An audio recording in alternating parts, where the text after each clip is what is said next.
Hello welcome to my channel. ಇವತ್ತಿನ recipe ಕಡ್ಲಿಕಾಳಿನ ಪಲ್ಯ ಮಾಡೋನು ಗ್ರೇವಿ ಥರ. ಫಸ್ಟ್ ನಾ ಇಲ್ಲಿ ಆಯಿಲ್ ಹಾಕ್ಕೊಂಡಿನಿ, ಒಂದು ಮೀಡಿಯಮ್ ಸೈಜ್ ಆನಿಯನ್, ಆಮೇಲೆ ಒಂದು 4-5 ಎಸಳು ಬೆಳ್ಳುಳ್ಳಿ, ಆಮೇಲೆ ಒಂದು ಸ್ವಲ್ಪ ಶುಂಠಿ. ಇಲ್ಲೇ ನಾನು ಬ್ಯಾಡಗಿ ಮೆಣ್ಸಿಕಾಯಿ ಹಾಕ್ಕೊಂಡಿನಿ ಕಲರ್ ಸಂಬಂಧ, ಆಮೇಲೆ 2 ಗುಂಟೂರು ಮೆಣ್ಸಿಕಾಯಿ ಹಾಕ್ಕೊಂಡಿನಿ ಖಾರದ ಸಂಬಂಧ. ಇದೊಂದು ಸ್ವಲ್ಪ ಹಸಿ ವಾಸನೆ ಹೋಗುವವರೆಗೂ ಒಂದು ಸ್ವಲ್ಪ ಚೆನ್ನಾಗಿ ಫ್ರೈ ಮಾಡ್ಕೊರಿ. ಆಮೇಲೆ ಒಣ ಕೊಬ್ಬರಿ ತುರಿದು ಹಾಕ್ಕೊಂಡಿನಿ, ಭಾಳ ತನಕ ಫ್ರೈ ಮಾಡೋದು ಬೇಕಾಗಿಲ್ಲ, ಲೈಟಾಗಿ ಒಂದು ಸ್ವಲ್ಪ ಬಿಸಿ ಆದರೆ ಸಾಕಾಗುತ್ತೆ. ಇದನ್ನು ಟೊಮೆಟೊ ಹಾಕ್ಕೊಂಡು ಗ್ರೈಂಡ್ ಮಾಡ್ಕೋಬೇಕು, ನುಣ್ಣಗೆ ಮಾಡ್ಕೋಬೇಕು, ಹಳಕ್ಕೆ ಉಳಿಬಾರ್ದು. ಈ ರೆಸಿಪಿ ನೀವು ಪೂರಿ ಮತ್ತು ಚಪಾತಿ ಜೊತೆ ತಿನ್ಬೋದು. ಹೆಂಗೈತಿ ಅಂತ ಹೇಳ್ರಿ, ನೀವು ಟ್ರೈ ಮಾಡಿರಿ, ಕಮೆಂಟ್ ಮಾಡಿ ಹೇಳ್ರಿ. ಇಲ್ಲೇ ಒಗ್ಗರಣೆಗೆ ಆಯಿಲ್ ಹಾಕ್ಕೊಂಡಿನಿ, ಜೀರಿಗೆ, ಸಾಸಿವೆ, ಆಮೇಲೆ ಕರಿಬೇವು ಹಾಕ್ಕೊಂಡಿನಿ. ಇಲ್ಲೇ ನಾ ಕಡ್ಲಿಕಾಳು ಒಂದು 5 to 6 hours ನೆನೆಸಿದ್ದೆ, ಅಂದರೆ ರಾತ್ರಿನೇ ನೆನೆಸಿದ್ದೆ. ಬೆಳಗ್ಗೆ ಎದ್ದು ನಾನು ಕುಕ್ಕರ್ ವಿಷಲ್ ಹೊಡ್ಸೀನಿ.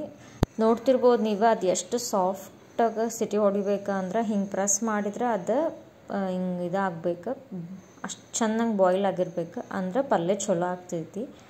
ಅದನ್ನು ಹಾಕ್ಕೊಂಡು ಒಂದು ಸ್ವಲ್ಪ ಹೊತ್ತು ಫ್ರೈ ಮಾಡ್ಕೊರಿ. ಅದಾಗಿ ನೀವು ಗ್ರೇವಿ ಮಾಡ್ಕೊಂಡಿದ್ರಲ್ಲ ಅದನ್ನು ಹಾಕ್ಕೊಂಡು ಒಂದು ಸ್ವಲ್ಪ ಹೊತ್ತು ಫ್ರೈ ಮಾಡ್ಕೋಬೇಕು.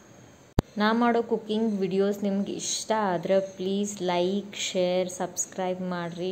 ನಿಮ್ಮ ಫ್ಯಾಮ್ಲಿ, ಫ್ರೆಂಡ್ಸ್ ಜೊತೆ ರೆಸಿಪಿನ ಶೇರ್ ಮಾಡ್ಬೋದು. ಇಲ್ಲೇ ನಾನು ರುಚಿಗೆ ಎಷ್ಟು ಬೇಕು ಅಷ್ಟು ಉಪ್ಪು ಹಾಕ್ಕೊಂಡಿನಿ, ಆಮೇಲೆ ಹಲ್ದಿ ಪೌಡರ್ ಹಾಕ್ಕೊಂಡಿನಿ. ಇದಾಗಿಂದ ಒಂದು ಸ್ವಲ್ಪ ಹೊತ್ತು ಫ್ರೈ ಮಾಡಿಕೊಂಡು ನೀವು ಮಿಕ್ಸಿ ಜಾರ್ ಒಳಗೆ ಏನು ಉಳ್ದಿರುತ್ತಲ್ಲ ಅದ್ರಾಗ ಒಂದು ಸ್ವಲ್ಪ ನೀರು ಹಾಕ್ಕೊಂಡು ಅದನ್ನು ಮಿಕ್ಸ್ ಮಾಡ್ಕೊಂಡು ಹಾಕೋರಿ. ಇಷ್ಟು ದಿನ ಏನು ನಿಮ್ಮ ವ್ಯೂಸ್ ಸಪೋರ್ಟ್ ನಂಗೆ ನೋಡೀನಿ, ಅದಕ್ಕೆಲ್ಲ ಭಾಳ ಥ್ಯಾಂಕ್ಸ್. ಇನ್ನೂ ಮುಂದೆ ನಂಗೆ ಇಷ್ಟ ಸಪೋರ್ಟ್ ಮಾಡಿರಿ. ಇನ್ನೂ ಚಲೋ ವಿಡಿಯೋಸ್ ಹಾಕಕ್ಕೆ ಟ್ರೈ ಮಾಡ್ತೇನೆ ನಾನು. ಇಲ್ಲಿ ನಾನು ಹುಣ್ಸೆಹಣ್ಣು ರಸ ಹಾಕ್ಕೊಂಡಿನಿ ಒಂದು ಸ್ವಲ್ಪ. ನೋಡಿರಿ, ನಿಮ್ಗೆ ಹುಳಿ ಜಾಸ್ತಿ ಬೇಕಂದ್ರೆ ಜಾಸ್ತಿ ಹಾಕ್ಕೋಬೋದು, ನಾ ಇಲ್ಲೇ ಸ್ವಲ್ಪ ಹಾಕ್ಕೊಂಡೇನಿ.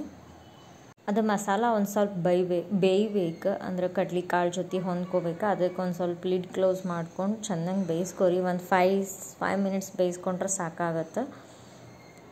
ನೋಡಿರಿ, ಬ್ಯಾಡಗಿ ಮೆಣ್ಸಿಕಾಯಿ ಹಾಕಿದ್ದಕ್ಕೆ ಅದ್ರ ಕಲರ್ ಆ ಗ್ರೇವಿಗೆ ಪರ್ಫೆಕ್ಟ್ ಕಲರ್ ಅದ.